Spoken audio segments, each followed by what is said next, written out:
Hi, it's Tim Hagen from Progress Coaching, and welcome to another episode of Coaching Conversations. And I wanted to make you aware of something very cool that we're doing on a subscription basis, and we'll put a link in each one of our episodes.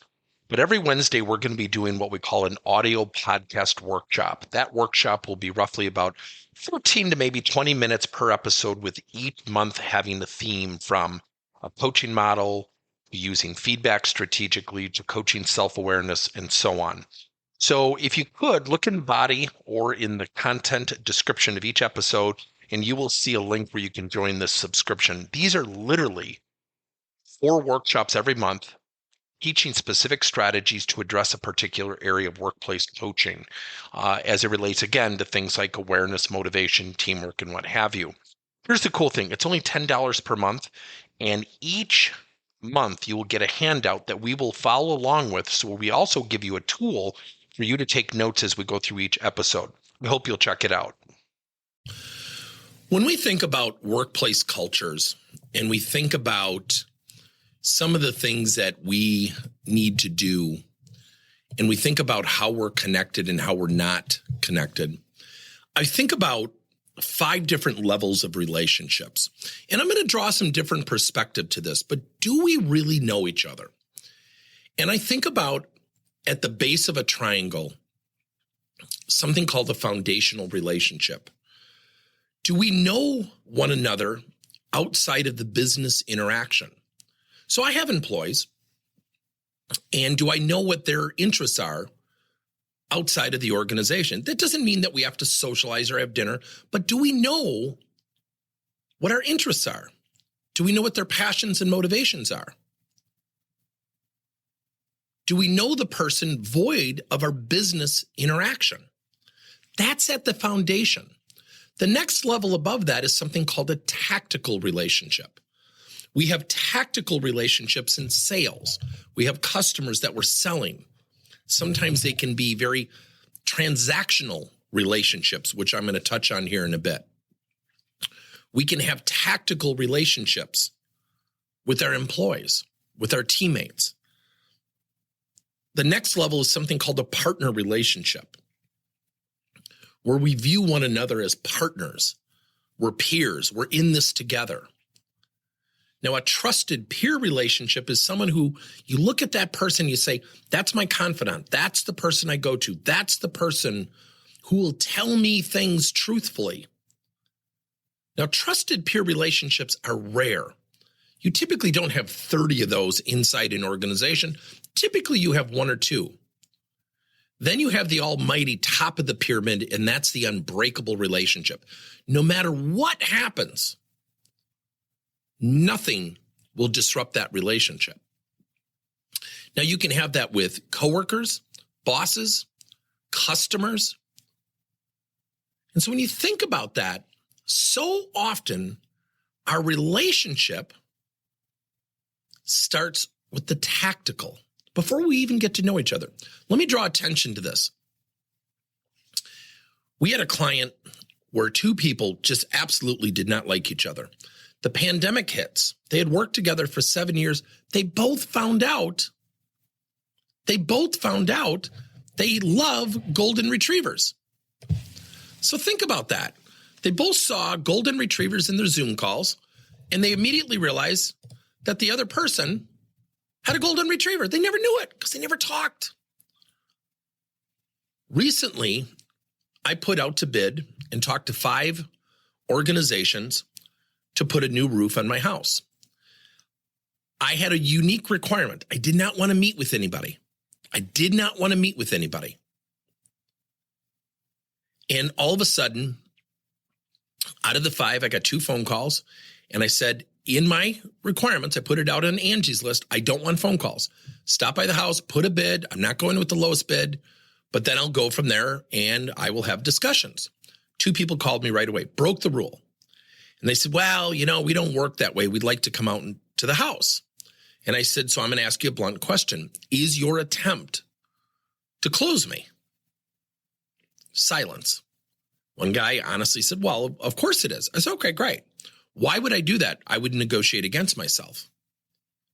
He said, how would you negotiate against yourself? I said, if I give you the business and you're $10 and someone else would have come in at $8, how would I have known that? Because I already gave you the business. I didn't meet with everybody. He said, we just don't do it that way. I said, okay, great. Then we won't. 2 of the 5 people refused to do it my way. And that's okay. I'm not saying they're wrong. Of the 3, 2 firms really connected with me. I said I would prefer texting, and I got into conversations with both of them. And I had one of the most unique experiences with a company called Bulldog Builders. And they're here in Wisconsin. And the guy said, I'm actually looking at your roof right now. I said, what? He said, yeah, we have this unique software that allows us to, pinpoint your house and look at it. And I said, you're probably having an integration into Google Maps. He goes, yeah, that's exactly it.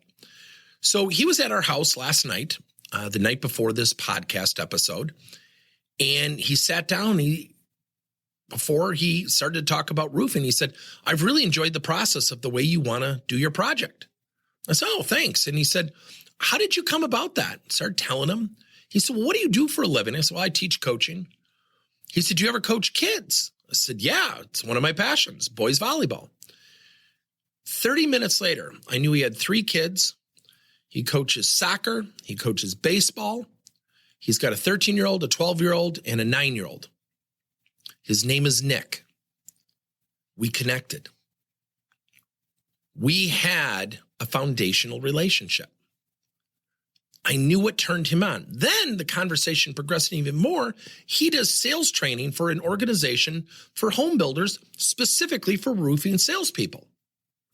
I said, well, that's a unique niche. He goes, I love it. I love it. And he goes, you know what I'm changing?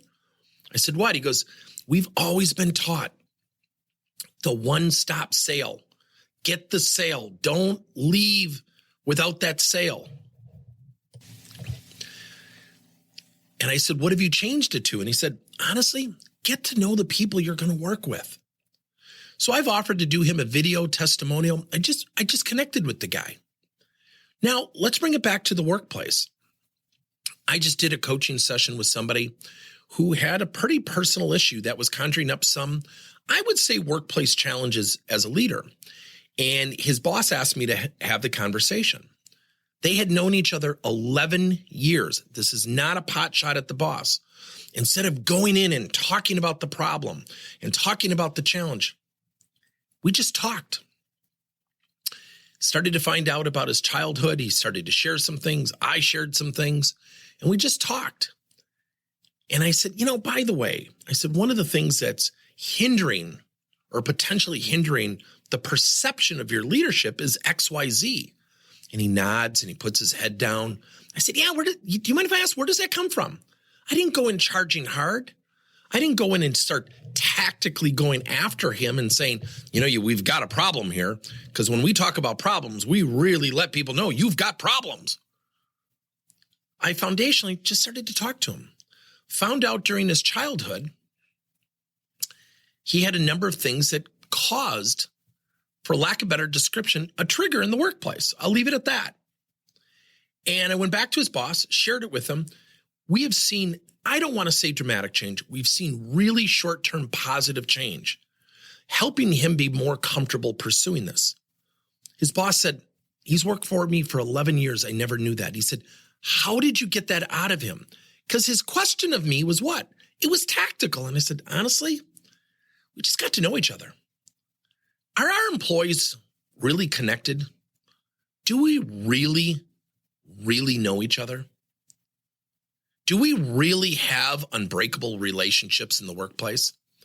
And if you don't, and usually an unbreakable relationship, like my partner Ron, that's an unbreakable relationship. Nothing will come between us. Now, I have trusted peer relationships. I have partner relationships. I certainly have tactical relationships. Yet at the foundation of every one of those, I try to foundationally create a connection. And the connection doesn't mean what we always have in common. The connection is understanding what they're passionate about. Now, ironically, the gentleman from the roofing company, he just happened to be into youth sports like me. Yet one of my own employees last night sent me a video of something that she does as a hobby And it's in the martial arts field. It's in Kung Fu. It was awesome. And I watched the video and I go, this is so cool that you do this. Doesn't interest me at all, probably because I couldn't do it with my body. But she was sharing herself. What did we just do? We broadened our foundational relationship. When we have a foundation of one another, we connect. When we have a connection, the tactical stuff becomes easier to do. See, when we only have a work relationship between people, guess what our relationship is dependent upon? Our work interaction. Yet if you have two people who have a work interaction who don't know each other versus two people who have the same work interaction, but they both share a love of gardening, which pair is going to have a more successful tactical relationship? The two who foundationally understand each other. Thank you for listening to another episode of Coaching Conversations by Tim Hagen and Progress Coaching. Now, our company is always coming out with new and innovative solutions to help leaders coach their employees. And recently, we just created a new service called Coach to You, where leaders can pick and choose topics and assign 7 to 21-day programs for employees to learn and, more importantly, apply actions and then reflect and share what they're going to do going forward as a result of the learning. It's called Coach to You. We're literally bringing coaching to your employees. If you're intrigued, we'll have a link in each one of our episodes where you can get more information. And again, thank you so much for listening to another episode.